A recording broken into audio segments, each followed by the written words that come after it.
ഇത് മരണക്കിണർ. വീട്ടിലെ കിണറിന് സ്ഥാനം കണ്ടുപിടിക്കാൻ പണ്ഡിതനായ ഒരു ജോത്സ്യരെ കണ്ടു. പൂജാ സാധനങ്ങളൊക്കെ വാങ്ങിച്ചാ? തിരുമേനി പറഞ്ഞതൊക്കെ മേടിച്ചിട്ടുണ്ട്. ശുദ്ധിയായിട്ട് തുടങ്ങാം. ഇല തേങ്ങയുടെ അടുത്ത് കൊടുക്കാനുള്ള പാസ്പോർട്ടുണ്ട് പള്ളു വിളിക്കണ. അവന് വിശ്വാസം പോരാ.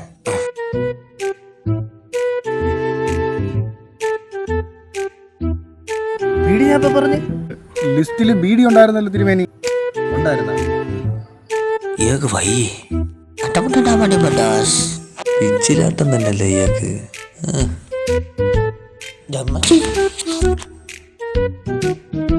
തിരുമേനി വീണതല്ല, അവിടെ ചെറിയൊരു വെള്ളത്തിന്റെ ചെറിയ ഒരു ഇതുണ്ട്. നെഞ്ചുങ്കല വീണെന്ന് പറയാല്. അയ്യോ തേങ്ങ മണ്ണന്റെ കപ്പല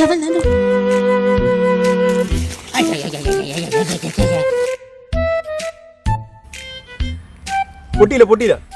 ആന്തരികാരെ പിടിച്ചാ അവിടെ വെള്ളമല്ലേ? പൊട്ടിച്ചത് വെള്ളം കണ്ടാ പോലെ. അവിടെ വെള്ളം ഉണ്ടായിരുന്ന കിണർ ദേവൻ ശപിക്കും. കഴിഞ്ഞ തവണ തേങ്ങ മേടിച്ച് പൈസ പാടിക്കളഞ്ഞു. നിങ്ങളെ കൊണ്ട് പറ്റൂലെങ്കിൽ അത് പറഞ്ഞാൽ പോരെ.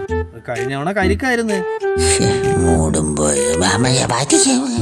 പോയി 5000 രൂപ പോയി. ഈ നടു റോട്ടിലാണ് നിങ്ങൾ കിണർ ഒഴിക്കാൻ പറഞ്ഞത്. ഇവിടെയാണ് വെള്ളം കാണിച്ചു തന്നത്. മരക്കിഴങ്ങ കുറച്ചുള്ള മതിയാ. ശരി, തിരുമേനി തേങ്ങ കണ്ട ഇവിടെ കിടക്കണ്. തേങ്ങ വേണമെന്നില്ല, വെള്ളം കണ്ട്. തിരുമേനി വല്ലതും പറ്റിയാ? ഇല്ല ഒരു ആംബുലൻസ് വിളിച്ചോളൂ, പിന്നെ ഒരു കുപ്പി വെള്ളം കൂടിയാ.